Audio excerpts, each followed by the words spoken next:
നമസ്കാരം. തോക്കിൻ മുനയിലും അവൾ നിശബ്ദയായില്ല. അവൾ ചോദ്യങ്ങൾ ചോദിച്ചുകൊണ്ടേയിരുന്നു. അതിനെല്ലാമുള്ള ഉത്തരം കൊന്നൊടുക്കാനെത്തിയ ഭീകരർക്ക് ഉണ്ടായിരുന്നില്ല. പക്ഷെ അവളുടെ ചോദ്യങ്ങളോട് അവർ പ്രതികരിച്ചു. മനംമാറ്റമൊന്നുമില്ലെങ്കിലും ഒരു 9 വയസ്സുകാരിയുടെ അപേക്ഷകളും ചോദ്യങ്ങൾക്ക് മുന്നിലും ഭീകരർക്കും അലിയാതെ തരമുണ്ടായില്ല. അതുവഴി ആ കൊച്ചുമിടുക്കി തൻ്റെ മാത്രമല്ല അമ്മയുടെയും സഹോദരിമാരുടെയും ജീവൻ കൂടിയാണ് രക്ഷിച്ചത്. ആ രക്ഷാദൗത്യത്തിൻ്റെ സംതൃപ്തിയിലാണ് ഹിമപ്രിയ എന്ന 9 വയസ്സുകാരി കുട്ടികൾക്കായുള്ള ധീര പുരസ്കാരം ഏറ്റുവാങ്ങിയത്.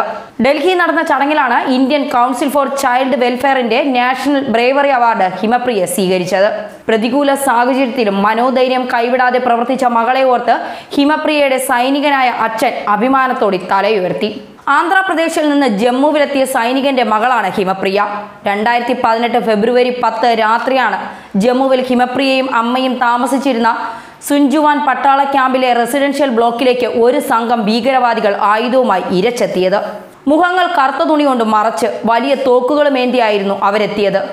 ഇന്ത്യക്കാരാണോ പാകിസ്ഥാനികളാണോ എന്ന് ഞാൻ അവരോട് ചോദിച്ചു. പാകിസ്ഥാനിൽ നിന്നാണെന്നും എന്നെയും അമ്മയും പോലുള്ള ഇന്ത്യക്കാരെ കൊല്ലാനാണ് ഞങ്ങൾ ഇവിടെ എത്തിയതെന്നുമായിരുന്നു അവരുടെ മറുപടി.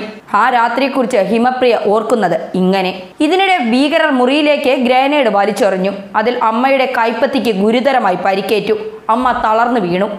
ആക്രമണത്തിൽ ഹിമപ്രിയയ്ക്കും പരിക്കേറ്റു. എന്നാൽ അവൾ പിന്മാറിയില്ല. പകരം അവൾ ഭീകരവാദികളോട് സംസാരിക്കാൻ തുടങ്ങി. അവർ അവളുടെ തലയിൽ തോക്കമർത്തി. എന്നിട്ടും ഹിമപ്രിയ സംസാരിക്കുന്നത് തുടർന്നുകൊണ്ടേയിരുന്നു.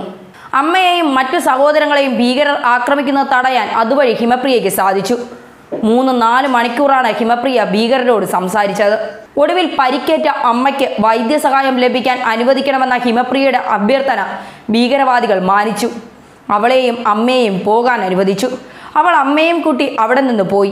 ഭീകരരുടെ അരികിൽ നിന്ന് രക്ഷപ്പെട്ട ശേഷം അവർ സൈനികരെ വിവരമറിയിച്ചു. സൈന്യം ഭീകരവാദികളെ പിടികൂടുകയും ചെയ്തു. ന്യൂസ് ഡെസ്ക് കർമ്മ ന്യൂസ്.